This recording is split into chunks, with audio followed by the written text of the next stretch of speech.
Hey, social friends, how are you? Tiff Marshall here, social media strategist, helping you get the online exposure you need and deserve. You can always find out more about me at tiffmarshall.com. But when you come in, make sure you say hey, Tiff, so I can say hey to you. And if you are in the social crew, you know what to do.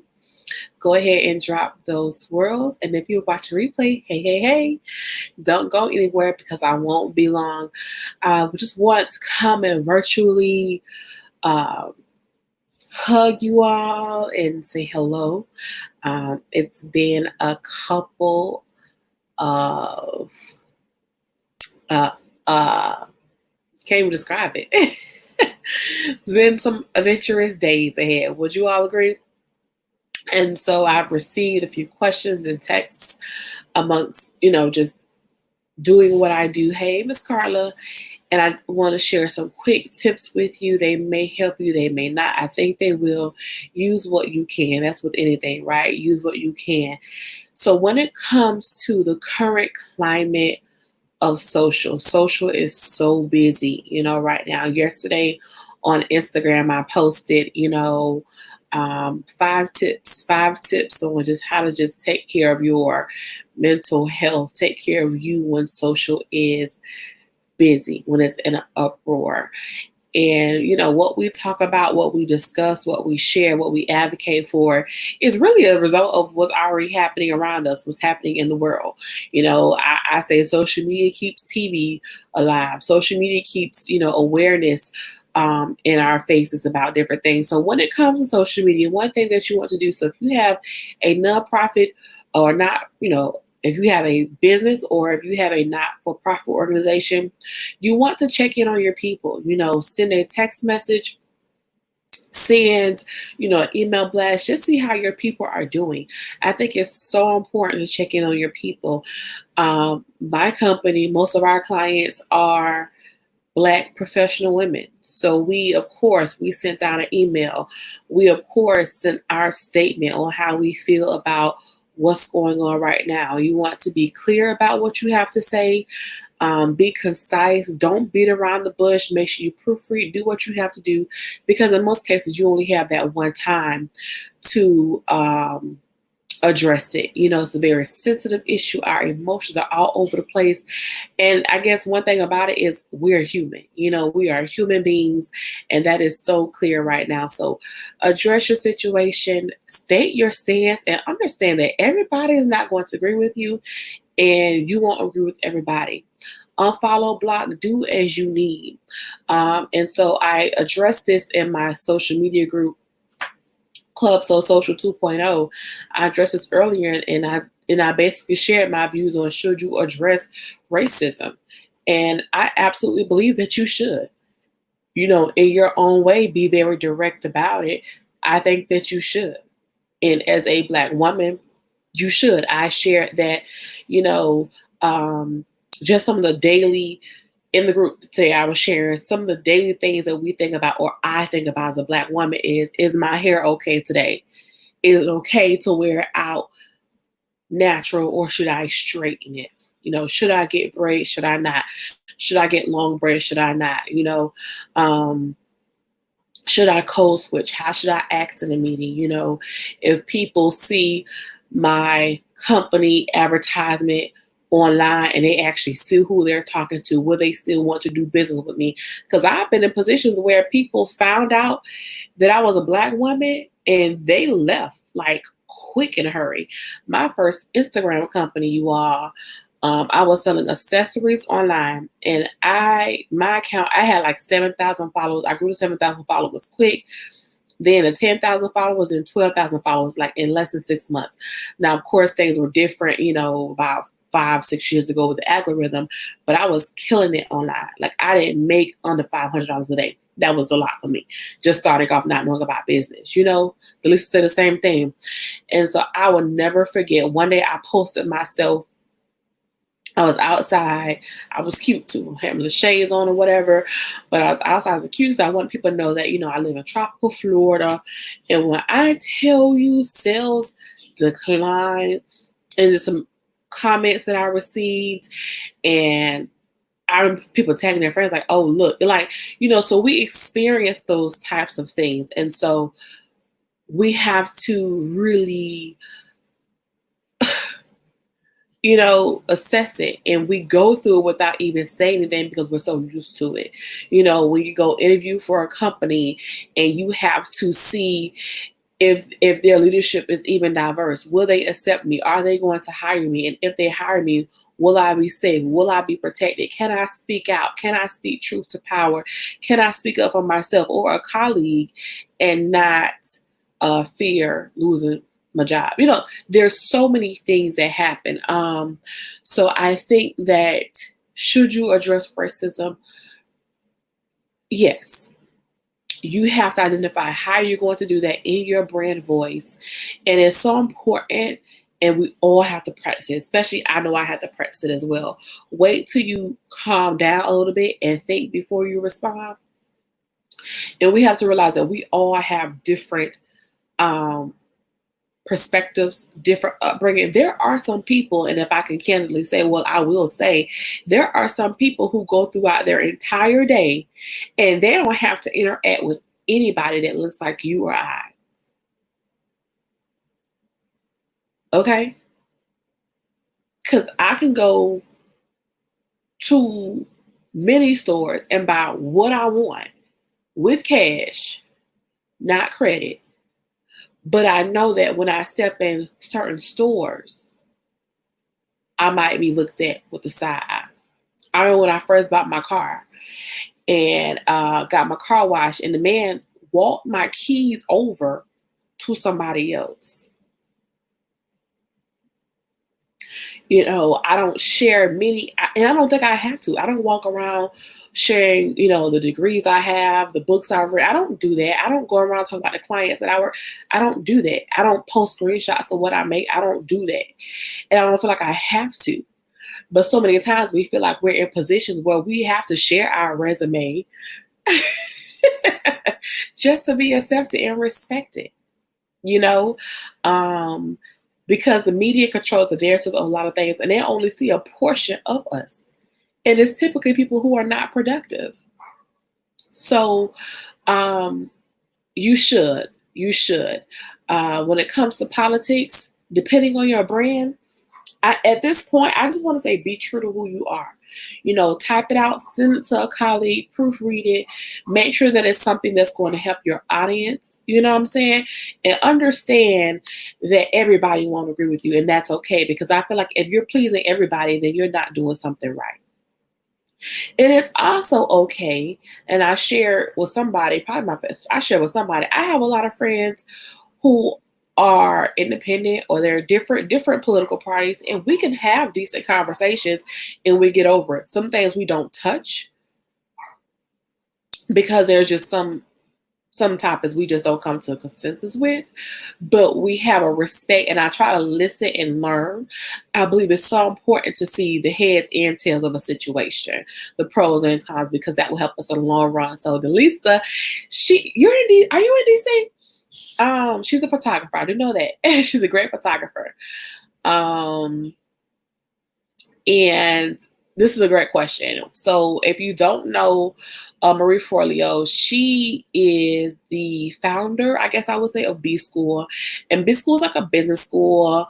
It's, it's a very elite program. It comes with a high price ticket. So a lot of people opt in for her course, and it's supposedly very, very good. I thought about investing in it, but it's something just didn't sit right with me to invest in it. But I have read some of her content, and I have purchased books from Russell, who is like her counterpart or whatever. They tag team, whatever they do. So she, in her Facebook group, I guess someone opened, and if I had time, I'll post the screenshots below. But in her Facebook group, y'all hear Ace? In her Facebook group, someone mentioned race and there was an ongoing dialogue, and she basically said this is not a place to discuss it, and she turned the comments off. And that's not the only Facebook group that it happened in.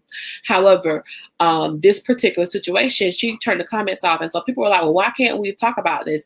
And there are people in her group who said, this is not the place for that. I've seen it in several groups, and some people protect their Facebook communities, and it's like you're accepting our dollars, but you're not accepting of our issues. I'm in several social media groups, and some people are just not having it. I took my own time to go to certain churches, and look at their response to the Black Lives Matter. I went to several network or direct marketing companies. I wanted to see what their response was, if any. And if you're on Twitter, Black Twitter and Black Tech Twitter be on everything. So what do I think about her response? I think that there needs to be more diversification at the top of a lot of these corporations. Many of us are just as qualified, but we may not have the portfolio because we don't have the experience.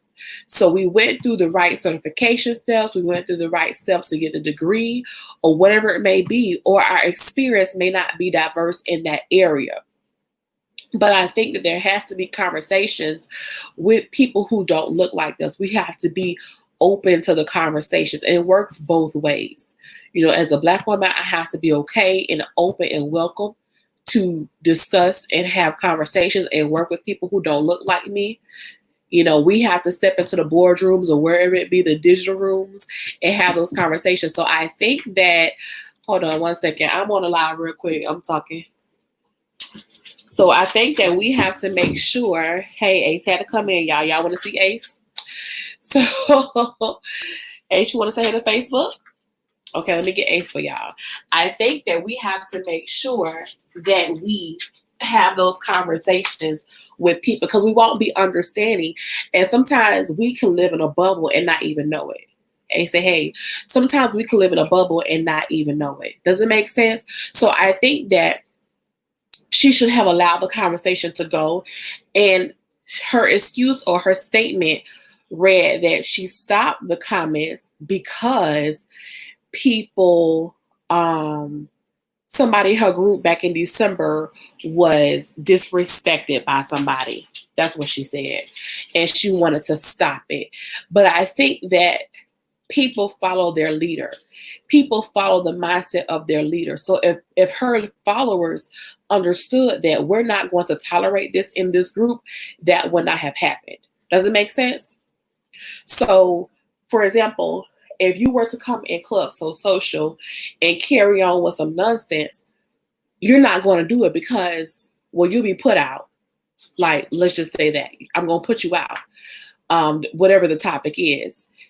And then I'm going to address the issue. But to silence you and say that you can't talk about that, but pay me $2,000 for my course, I have a problem with that. And her counterpart, which charges several $1,000s for his conference and books, that's a problem. That's a problem.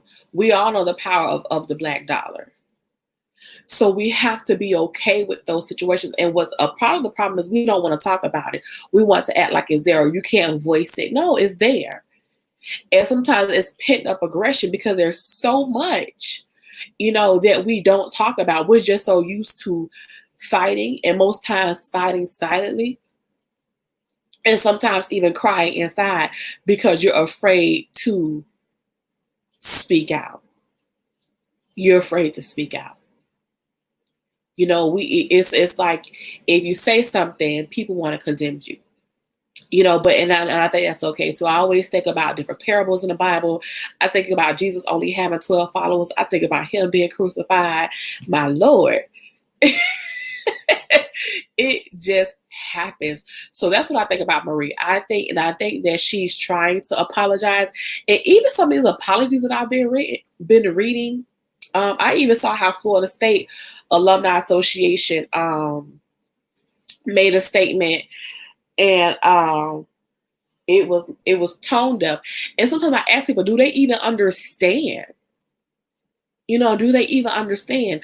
I know some schools, their principals will have them load up on a school bus and they will drive in the communities of their students because the principals, the school leadership wanted the teachers to actually see what these children go through or what type of neighborhoods they live in, what type of homes they come from before they even get to your school.